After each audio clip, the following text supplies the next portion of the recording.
नमस्कार मित्रों, आज 15 अगस्त है। 14 अगस्त 15 अगस्त की पूर्व संध्या। 15 अगस्त भारत का स्वतंत्रता दिवस और ये इस पर बहुत सारी चर्चाएं करेंगे, कुछ अपनी कविताएं सुनाएंगे। और इसकी शुरुआत मैं गांधी घाट है पटना में, जहां गांधी जी आए थे, तो इससे अच्छी जगह नहीं हो सकती थी। तो ये गांधी घाट, पटना के गांधी घाट से हम लोग चले हैं। अब हम गंगा की लहरों पर ये स्वतंत्रता दिवस की कविता भी सुनेंगे और कुछ विचार करेंगे। तो मित्रों, मैं डॉक्टर क्रांति चंदन जयकर, वैसे तो मैं चर्म रोग चिकित्सक हूँ, x and first HOD skin BD IJMS Patna, लेकिन मैं कवि भी हूँ। तो स्वतंत्रता दिवस पर पहले मैं अपनी कविताएं प्रेषित करना चाहता हूं। इतना तो सब लोग जानते हैं कि भारत पर बहुत लोगों ने आक्रमण किया। जम्बूद्वीप नाम हुआ, उसके बाद आर्य लोग आए तो फिर आर्यावर्त हो गया, और फिर यूनानी लोग आए तो सिंधु को उन्होंने हिंदू कहा तो हिंदुस्तान हो गया, और अलग अलग लोग आते गए और विभिन्न संस्कृतियों का आदान प्रदान हुआ। और लेकिन राष्ट्रवाद की भावना भी पनपने लगी, और ये राष्ट्रवाद की भावना जो है अनेक प्रकार के आगे चल कर के आंदोलन का भी जनक बनी, क्योंकि हर आदमी को लगता है कि अगर हमारा देश है तो शासन भी हमारा ही होना चाहिए। तो ये भावना 1857 की जो क्रांति है वो मंगल पांडे वहाँ से शुरू होती है और धीरे धीरे आगे बढ़ती है। भारत के संपूर्ण स्वतंत्रता संग्राम को वैसे तो हम 3 भागों में बांट सकते हैं, जो सबसे पहला चरण, दूसरा चरण और तीसरा चरण जब गांधी जी आए। तो इन सब बातों पर मैं चर्चा करूंगा, लेकिन उस सबसे पहले स्वतंत्रता दिवस की कविता बिल्कुल स्वतंत्र माहौल में, ये लहरों के बीच से सुनिए, ताकि कुछ तो राष्ट्रभक्ति का उन्मान जगे और ये विचार जिंदा रहे। तो प्रस्तुत है पहले मेरे द्वारा लिखी गई स्वतंत्रता दिवस पर कविता। है नहीं अब कोई वहशत, देश ये आज़ाद है नहीं अब कोई वहशत, देश ये आज़ाद है। बढ़ गई है अपनी अजमत, देश ये आज़ाद है। लोग आगे बढ़ रहे हैं, बढ़ रहा अपना चमन, हिंदू मुस्लिम सिख ईसाई भाईचारा ये हसन। जिंदगी हो खुशनुमा सा, ख्वाब ये आबाद है।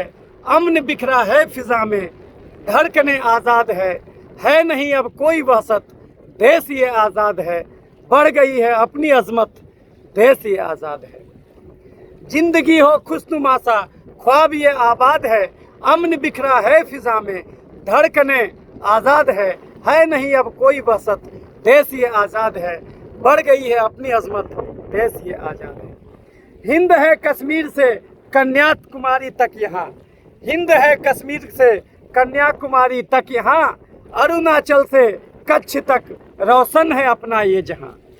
हिंद है कश्मीर से कन्याकुमारी तक यहाँ, अरुणाचल से कच्छ तक रोशन है अपना ये जहाँ। मित्रों, ये जो 3215 किलोमीटर की जो कश्मीर से कन्याकुमारी की ज़मीन है, ये जो है इंटैक्ट है, इसमें कहीं कोई ये इफ बट नहीं है। और ये जो है आपका अरुणाचल से कच्छ। हिंद है कश्मीर से कन्याकुमारी तक यहाँ, अरुणाचल से कच्छ तक रोशन है अपना ये जहाँ। गंगा जमुना कावेरी गोदावरी और सोन है। और ये मित्रों गंगा की लहरें हैं, जिस पर ये जो जीवन धारा है भारत की, ये इसी पर आप ये कविता का आनंद ले रहे हैं। गंगा जमुना कावेरी गोदावरी और सोन है, ब्रह्मपुत्र सतलजों में महानदी का कौन है।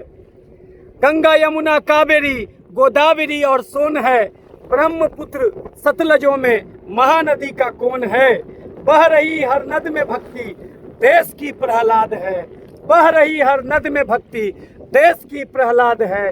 बदली है भारत की किस्मत, देश ये आज़ाद है नहीं अब कोई वहशत, देश ये आज़ाद है। बढ़ गई है अपनी अजमत, देश ये आज़ाद है। सतपुड़ा है नीलगिरी और नागपुर खड़ा हुआ, सतपुरा है नीलगिरी और नागपुर अड़ा हुआ, है हिमालय विंध्य एक अरावली खड़ा हुआ। सतपुरा है नीलगिरी और नागपुर खड़ा हुआ, है हिमालय विंध्य एक अरावली अड़ा हुआ। घाट पूर्वी पश्चिमी के बीच में मैदान है, पूर्वी और पश्चिमी घाट, घाट पूर्वी पश्चिमी के बीच में मैदान है। अंडमान द्वीपों का लक्षों रूप में वरदान है।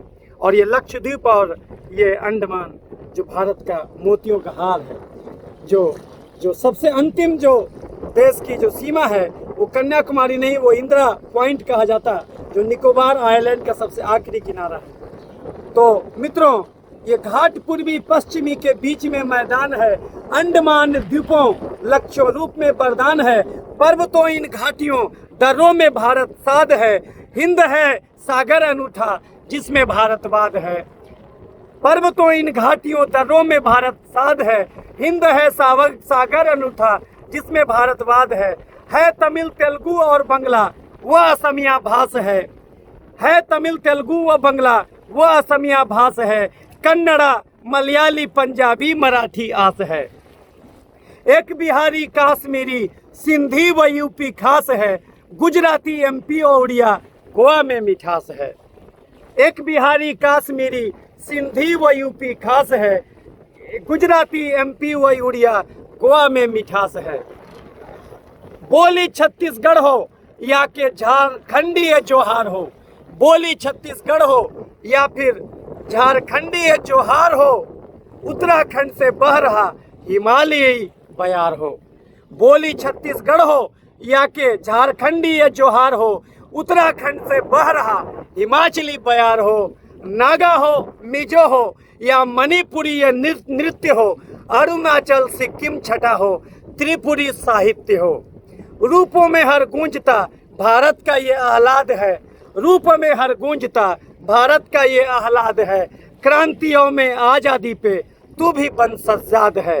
क्रांतियों में आज़ादी पे तू भी बन सज्जाद है नहीं अब कोई वहशत, देश ये आज़ाद है।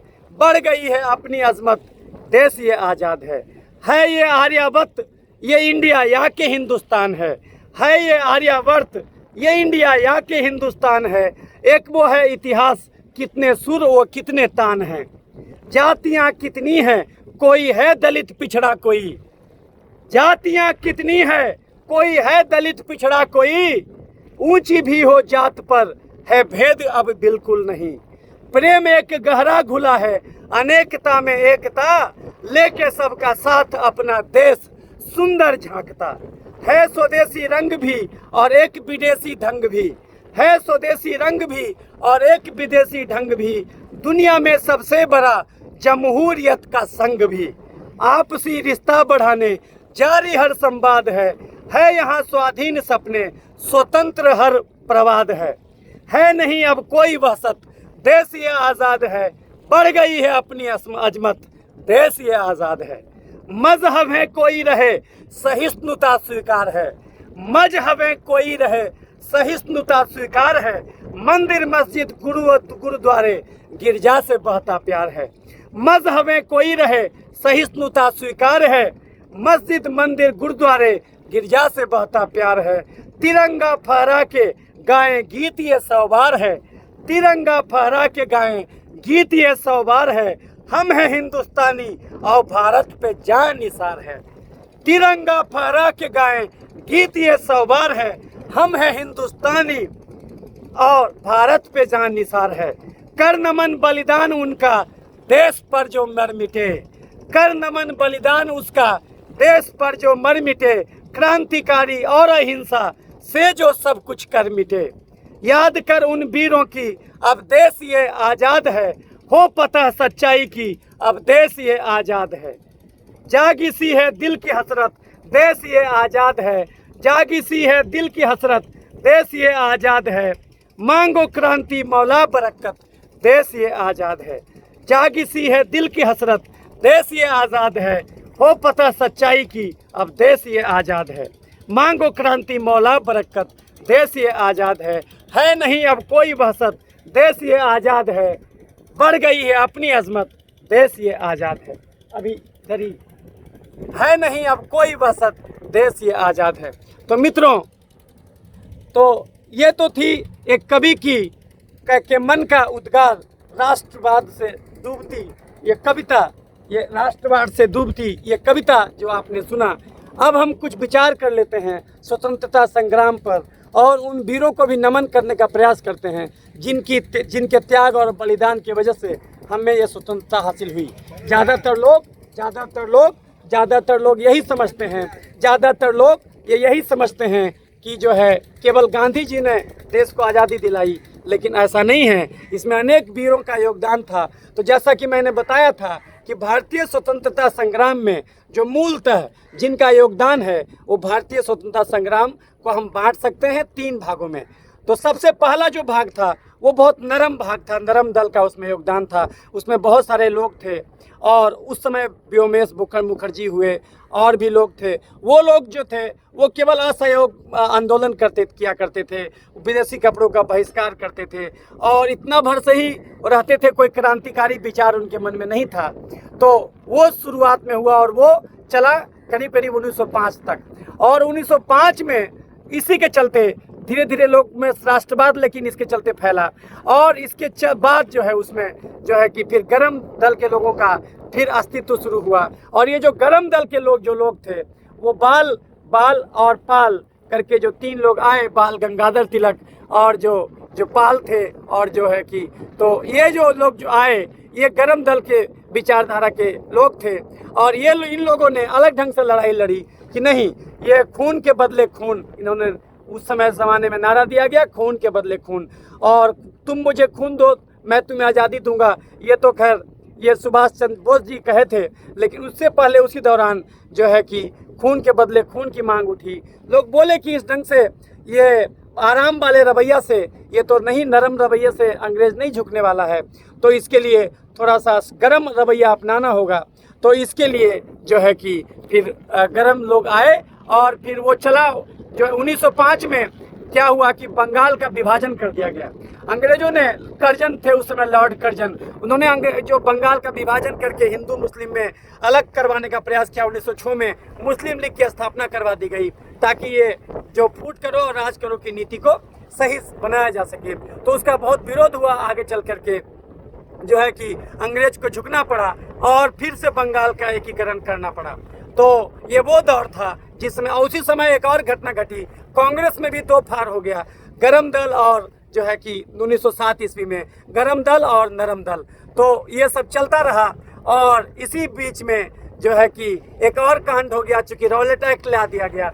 रॉलेट एक्ट 1924 में जो है कि 1900 उस समय लाया गया और रॉलेट एक्ट का बहुत विरोध हुआ। इसमें ना अपील था, ना दलील था, ना वकील था। सीधी अगर कोई भी अगर ऐसा पाया जाता था कि जिसमें जो इस प्रकार का एक्टिविटी में पाया जाता था, उनके खिलाफ तुरंत वो ये सजा दिया जा सकता था। तो इसका विरोध चरम सीमा पर होने लगा और उसके बाद जो है कि उसी के विरोध में बहुत लोगों को गिरफ्तार किया जाने लगा। और उसी में जब गिरफ्तार किया गया तो फिर उसके खिलाफ जो अमृतसर में लोग जमा हुए थे, तो उस समय अंग्रेजों ने, जनरल डायर ने गोलियां चला दी। तो जालियांवाला बाग भी कांड 1919 में हुआ। तो ये फिर आग में घी का काम किया। उसके बाद लोग जो है कि पीछे लग गए और अंत में जाकर के उधम सिंह ने जो है कि वो जनरल डायर को वो ब्रिटेन में जाकर के उनको फिर हत्या कर दिया। तो ये वो दौर था जहाँ पर गर्म विचार के लोग हावी थे। विभिन्न प्रकार के क्रांतिकारियों का आगमन हुआ। वो आपका भगत सिंह, खुद्दीराम बोस, सब लोग, लाला हरदयाल, वो सब लोग आए और जो है कि अलग अलग तरीक़ों से। उसी दौरान एक लेडी भी आई, बीकाजी कामा, जो महाराष्ट्र की लेडी थी, वो भी अपना वो जो है कि जाकर के जर्मनी से अपना आंदोलन शुरू की। तो इस प्रकार से उस दौरान बहुत लोग आए। एनी बेसेंट ने जो है कि उसी दौरान जो है कि आयरलैंड से ये आंदोलन शुरू किया और उनका कहना था कि गांधी जी का आंदोलन से काम नहीं चल सकता। तो फिर ये सब गर्म विचारधारा के लोग थे। उसके बाद गांधी जी का आगमन होता है जब वो भारत में प्रवेश करते हैं, जो दक्षिण अफ्रीका में उससे पहले असहयोग आंदोलन कर चुके थे।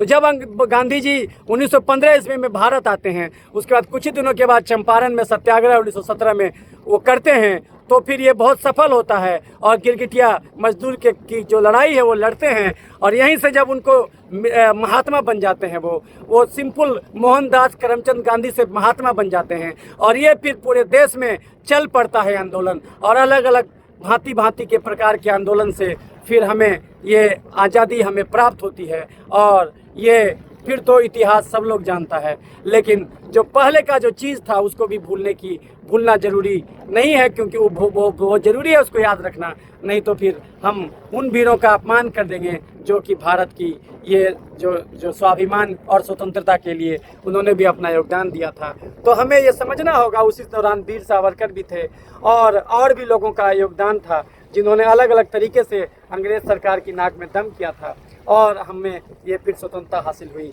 आज हमें सोचना होगा कि क्या हम ये स्वतंत्रता को अक्षुण्ण रख पाए हैं? क्या जो गणतंत्र जो 15 अगस्त 1947 को पहले प्रधानमंत्री के रूप में जो जवाहरलाल नेहरू ने शपथ लिया, क्या वो उसके बाद से जो चल पड़ा तो क्या हमने उसको अचीव किया है? और ये जो शासन है जो है कि 26 जनवरी 1950 से जो संविधान लागू हुआ, तो फिर गणतंत्र दिवस जो हम मनाते हैं, तो क्या ये सबके लिए शासन और सबके लिए बराबर अधिकार के साथ शासन, क्या ये सही में असल में उतरा है? इस पर आज विवेचना करना होगा और वो आखिरी तक वो पहुंचाना होगा आज़ादी का फल, तभी ये हो सकता। नहीं तो कभी न कभी ऐसा लग सकता है कि फिर एक अंग्रेज गए हैं, लेकिन फिर भी आज वही सामंती और अंग्रेजी व्यवस्था फिर हावी है। तो कहीं न कहीं हमें फिर से विवेचना होगा कि हमें इस स्वतंत्रता को अक्षुण्ण रखना होगा, तभी हम अपने आप को अक्षुण्ण रख पाएंगे और अपनी संस्कृति की रक्षा कर पाएंगे। ये बहुत ज़रूरी है। भारत वसुधैव कुटुम्बकम कहता जरूर है, लेकिन अपने स्वाभिमान की रक्षा करना भी गलत नहीं है। तो यही सब बात मैं आपसे शेयर करना चाहता था। और ये गांधी घाट महात्मा गांधी का यहाँ पर पदार्पण हुआ था, तो आप जो देख रहे हैं ये पटना का विहंगम नज़ारा है, और भी वीडियोज़ में मैं आपको दिखा चुका हूँ। तो ये जो गांधी घाट यहाँ पर गांधी जी आए थे, तो ये जो है कि उन्होंने यहाँ भी बहुत दिन प्रवास किया था। तो यही सब जो आपके इस माध्यम से मैं कहना चाहता था। आगे भी अलग अलग वीडियोज़ के माध्यम से आपसे मिलता रहूँगा। तो जय हिंद, जय भारत, जय स्वतंत्रता दिवस, ये लोगों को फैलाना है और जो है कि राष्ट्रवाद की रक्षा करनी है, संस्कृति की रक्षा करनी है। तो इन्हीं सब बातों के साथ मैं आपसे विदा लेता हूँ। फिर अगले वीडियोज़ में मिलता रहूँगा। प्यार अनुग्रह बनाए रखिएगा। अगर अच्छा लगे तो इसको लाइक और शेयर कीजिएगा, ताकि और लोगों तक भी ये जो है कि राष्ट्रवाद की भावना प्रेषित किया सके और लोगों को भी ये जागरूक किया सके। तो इन्हीं सब बातों के साथ मैं डॉक्टर क्रांति चंदन जैकर आपसे विदा लेता हूँ। ये धन्यवाद, मिलता रहूँगा। जय हिंद, जय भारत। थैंक्स।